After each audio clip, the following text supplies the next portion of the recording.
E a gente começa com o destaque internacional, um encontro tenso e transmitido ao vivo para o planeta. O presidente dos Estados Unidos, Donald Trump, recebeu Volodymyr Zelensky na Casa Branca em uma tentativa de acordo sobre o fim da guerra na Ucrânia. O tom da conversa subiu e muito. Nosso correspondente Luca Bassani traz as últimas informações, nada de clima agradável ou amigável, muito pelo contrário, não é isso, Luca? Bem-vindo, bom trabalho para você.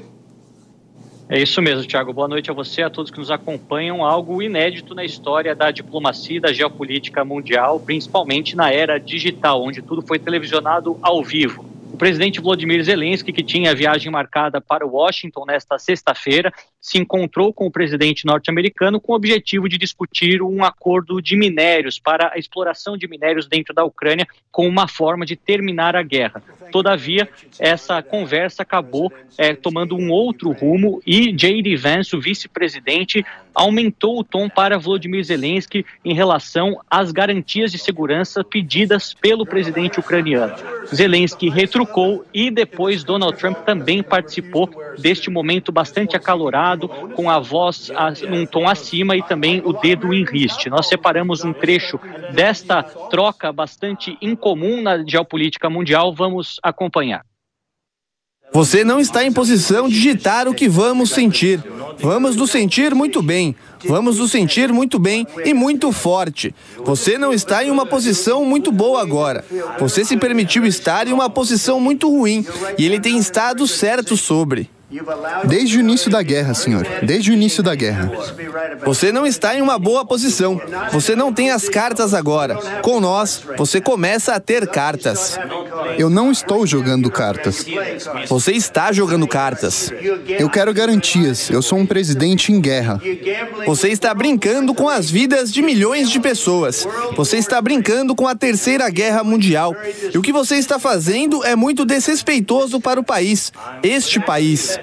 Você disse obrigado alguma vez durante toda essa conversa? Várias vezes, várias vezes. Não, nessa conversa agora, inteira. Você foi para a Pensilvânia e fez campanha pela oposição em outubro. Ofereça algumas palavras de gratidão pelos Estados Unidos da América e pelo presidente que está tentando salvar seu país. Por favor, você acha que se falar muito alto sobre a guerra, você pode? Ele não está falando alto. Ele não está falando alto. Seu país está em apuros. Posso continuar?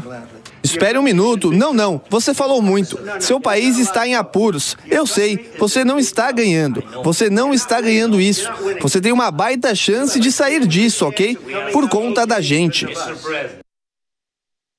Basicamente, o que vemos é que Volodymyr Zelensky, para assinar o acordo, gostaria de garantias de segurança, gostaria de que os Estados Unidos ou outros membros da OTAN pudessem guardar o que restou do seu território para evitar uma outra invasão da Rússia no futuro. Isso foi negado tanto pelo Kremlin quanto pelos americanos, J.D. Vance e o presidente Donald Trump, e acabou fazendo com que essa discussão se tornasse mais acalorada.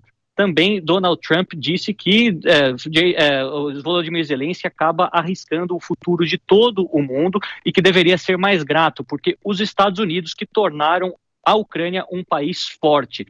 Vamos também acompanhar um trecho relacionado a isso. Não acho que você seria um cara durão sem os Estados Unidos, e seu povo é muito corajoso. Mas ou você vai fazer um acordo ou estamos fora. E se estivermos fora, você vai lutar. Não acho que vai ser bonito, mas você vai lutar. Mas você não tem as cartas. Então, Donald Trump concluiu dizendo que não poderá, se a Ucrânia não quiser ser ajudada pelos americanos, a guerra não terminará bem para a Ucrânia. No final, as fontes mais próximas da Casa Branca disseram que Volodymyr Zelensky foi praticamente mandado embora da sede do governo americano e acabou cancelando todos os seus demais eventos, outros encontros, entrevistas marcadas para essa tarde. Inclusive, a assinatura deste acordo entre os Estados Unidos e a Ucrânia para a exploração dos minérios. Nós vemos que o desconforto diplomático ele é generalizado. Aqui na Europa, muitos líderes, como o próprio chanceler aqui da Alemanha, Olaf Scholz, se manifestaram, se colocando ao lado da Ucrânia, sem mencionar nominalmente o presidente Donald Trump, mas de fato que esta troca acalorada inédita na geopolítica mundial ficará para os anais da história e colocará a Ucrânia em uma posição ainda mais difícil, já que Donald Trump disse que Volodymyr Zelensky só poderá voltar aos Estados Unidos uma vez que esteja disposto a negociar, algo que Trump não enxerga neste momento. Luca, aí você falou no começo, né, tudo transmitido ao vivo, então a repercussão foi instantânea. As autoridades da Europa se manifestaram e também da Rússia. Qual foi a reação russa a tudo isso, Luca? Olha, os líderes da Rússia disseram que o presidente Zelensky recebeu o que merecia, recebeu o tratamento que merecia, enquanto os líderes da União Europeia e também de outros países europeus, como o próprio Reino Unido, com o seu líder Keir Starmer, né, o primeiro-ministro que esteve ontem em Washington, disse que a Ucrânia não está sozinha, se solidarizaram com o presidente Volodymyr Zelensky, dizendo que vão poder ajudar na medida do possível. Nós sabemos que nesta conta da guerra, os Estados Unidos são responsáveis por praticamente 50%, 60% dos gastos militares da Ucrânia, enquanto os europeus com o restante, o que coloca a Ucrânia em uma situação muito complexa caso os americanos saiam completamente da retaguarda dos ucranianos e, portanto, um acordo seja a única alternativa para Volodymyr Zelensky. As garantias de segurança foram também discutidas ontem por Keir Starmer, com a possibilidade de os soldados britânicos irem até o leste europeu para garantir as novas fronteiras ucranianas, mas isso, por enquanto, não foi aceito pelos russos e sem a presença dos líderes europeus na mesa de negociação, tudo é muito mais complexo, já que Donald Trump, que encabeça todos esses esforços, e também se mostra irredutível a postura ucraniana de querer algum tipo de garantia para suas novas fronteiras, uma vez que esse conflito seja concluído. Pois é uma informação que também chega da Europa, não é, Luca? Que a primeira-ministra da Itália pediu uma conferência urgente com Donald Trump e também com líderes europeus. Será que é possível, a partir disso, alguma possibilidade de que todos sentem na mesa ou isso ainda é muito difícil?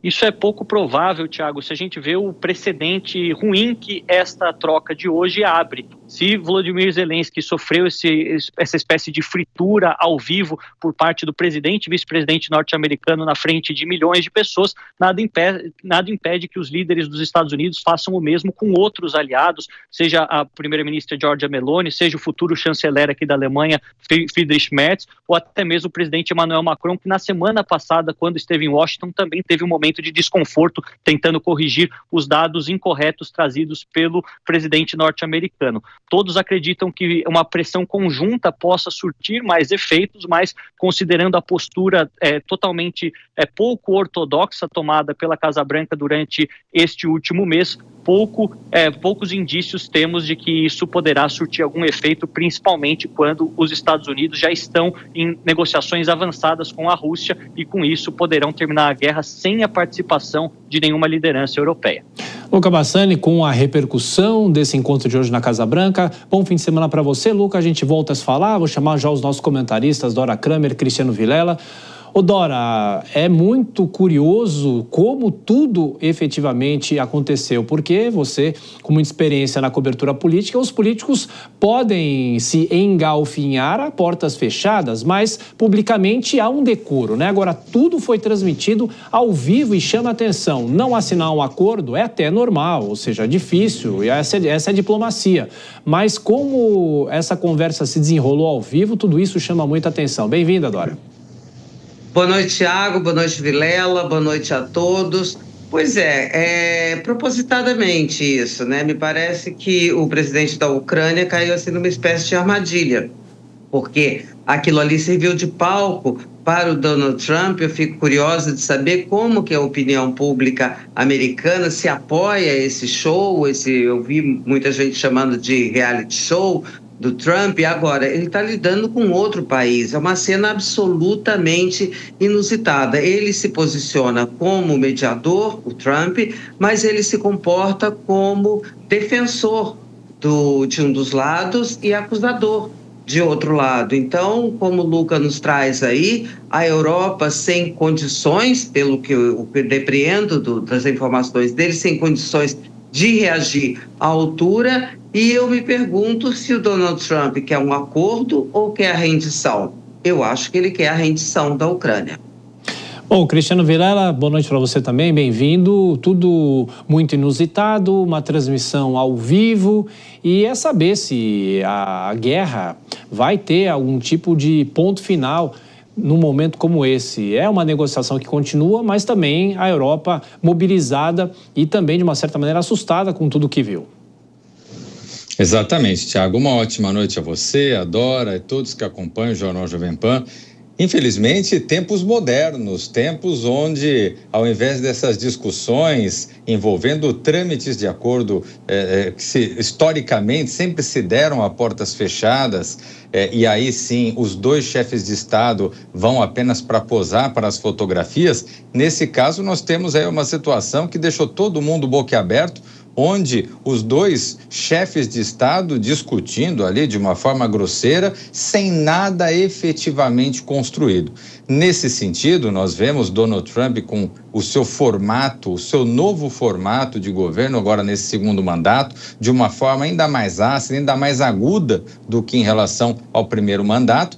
E nós temos Zelensky, eu vejo Zelensky também tendo concordado com esse tipo de atuação. Não podemos esquecer também que ele sabe jogar bem para a plateia e vem se escorando numa guerra artificialmente inflada com recursos americanos e recursos de outras partes do mundo, através da sua capacidade, da sua habilidade de atuar também frente às câmeras. Eu vejo que nesse sentido nós tivemos dois presidentes que sabiam que estavam indo para uma reunião diferente. Porque o normal, o correto, o que já se imaginaria num contexto como esse, seria já ter os termos devidamente pactuados. Mas não, os dois foram realmente para uma reunião onde se tiraria algo de diferente. E, de fato, nós tivemos realmente uma cena inusitada, uma cena que vai marcar uma mudança nas relações políticas no nosso planeta.